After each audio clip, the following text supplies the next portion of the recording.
Hey everybody, thanks for watching. This is Andrew from Schnauzer Face Minis.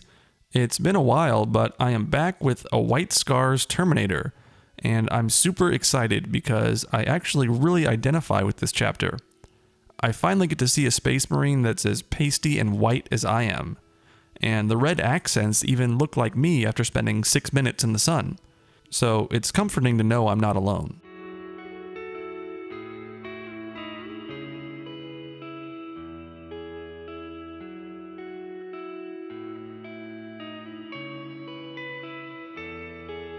Painting white is tricky as it tends to get chalky and has notoriously bad coverage. For these reasons, I'm trying to avoid airbrushing the areas of the model that I know will ultimately be white. That way, it'll take fewer coats of the white highlight and I'll get a smoother finish. But white is a fun color to paint because it can be shaded in a million different ways. In my Castigator video, I shaded white with a greenish tan. In my Thunderhead video, I shaded it with a warmer reddish brown. Here, I'm going with a desaturated blue. There will be lots of red and red-gold accents on the finished model, so I want cooler colors to help balance the palette. And since the white armor won't have much contrast in terms of value, I have to rely on color contrast to make the model pop.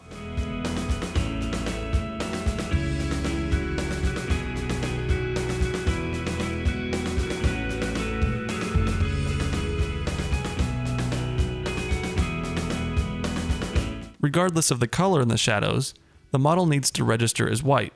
For that, I'll need to make sure the shadows aren't too dark. This makes the color progression at the beginning a little tedious. The darkest shadow really isn't all that dark, and I could probably just go from the shadows straight to white. But to make sure the progression is gradual, it's best to add the snow shadow midtone to get a smooth gradient.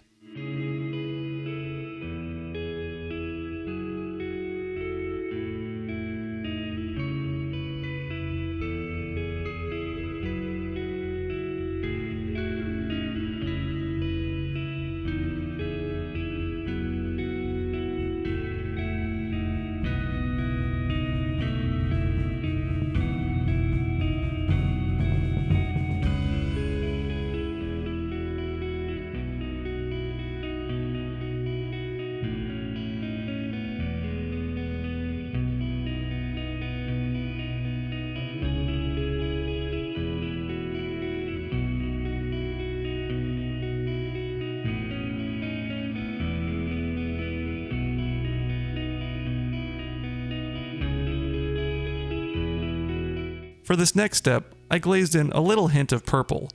This gives a slight color variation in the darkest areas. I used extremely thin paint, so it took a long time. It's not particularly interesting to watch, so I cut it short, but this does add to the overall look of the final product.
I chose P3 solid gold instead of my usual Vallejo liquid metallic.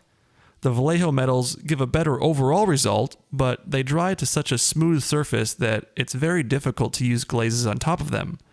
The acrylic metallics aren't quite as slick, so they provide a much more suitable surface for the next step.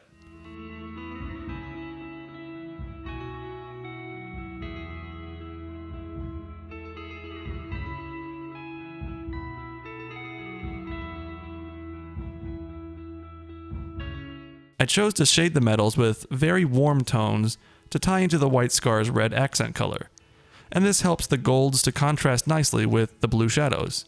You may wonder why I didn't just start with Vallejo red gold. Well, I wanted a yellowy gold, like P3's solid gold, to complete the triadic color scheme.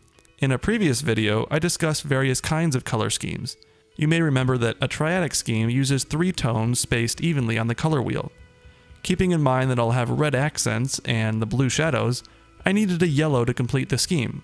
Starting with a red gold as a base would make it more difficult to achieve this effect.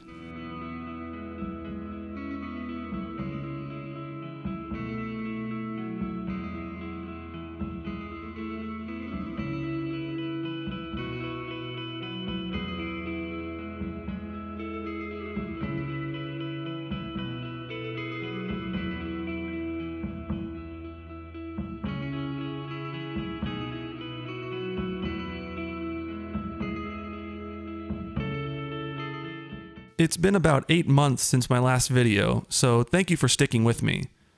I wanted to take some time off from the hobby and try other things, and I got a little burned out by a couple commissions. But the pervasive issue is that after 20-something videos, I'm not sure how much I have left to add to the discussion. I felt my old videos getting stale and repetitive, and I think I had just run out of tips and techniques to share.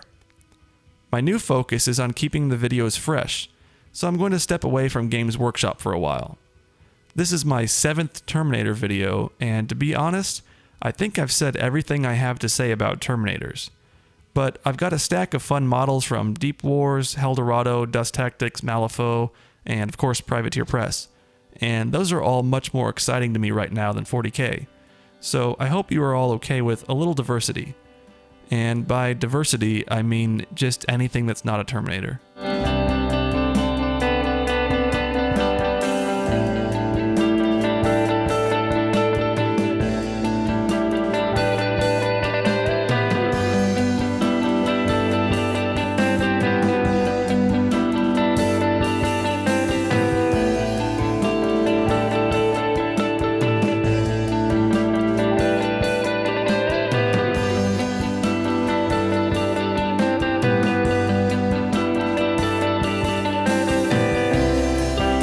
Since the cloth, power claw adapters, and tribal markings are all red, I'm grouping these neck sections by color rather than the order I painted them. I'm using saran wrap, poster tack, and painter's tape to mask off the model. Saran wrap is great for this, but guys, please be sure to put it back when you're finished, or you will get in trouble with your wives.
The base is a small chunk of natural cork bark, which you can find in pet stores or on Amazon.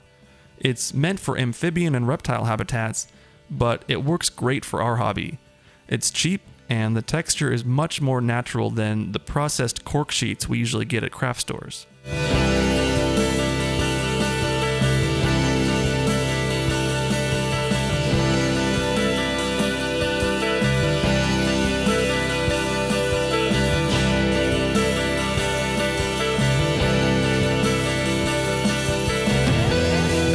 As always, I water down pigments to a wash consistency and pool them on the cork.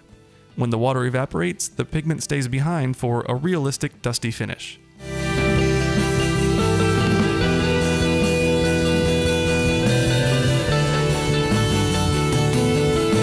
And that should just about do it. Again, thank you all for sticking around. I know it was a really long hiatus and I apologize for that. But I'm excited to take the channel in a new direction, and I really hope you'll all come along with me. So be good to each other, and thanks for watching.